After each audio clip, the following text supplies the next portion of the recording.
Hello friends, শুভ রথযাত্রা সবাইকে। Ready হয়ে নিচ্ছি আমি, দেখো বেরোবো একটু। কোথায় যাচ্ছি জানতে হলে পুরো ভিডিওটা দেখতে হবে কিন্তু। বেরিয়েছি আর বৃষ্টি শুরু হয়েছে, অনেক বৃষ্টি পেরিয়ে যাই হোক ট্রেনে উঠে পড়েছি, পৌঁছেও গেলাম। এবার নিশ্চয়ই বুঝতে পারছো কোথায় পৌঁছে গেছি।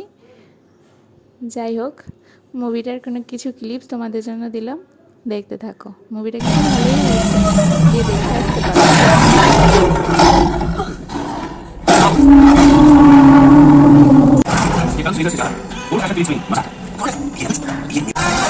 দেখতে দেখেছো মুভিটা? আমাকে কমেন্ট করে জানিও, আর আমার ভিডিওটা ভালো লাগলে একটু লাইক করে দিও। হ্যাঁ, সাবস্ক্রাইব করতে কিন্তু ভুলো না। টাটা, সবাই ভালো থেকো।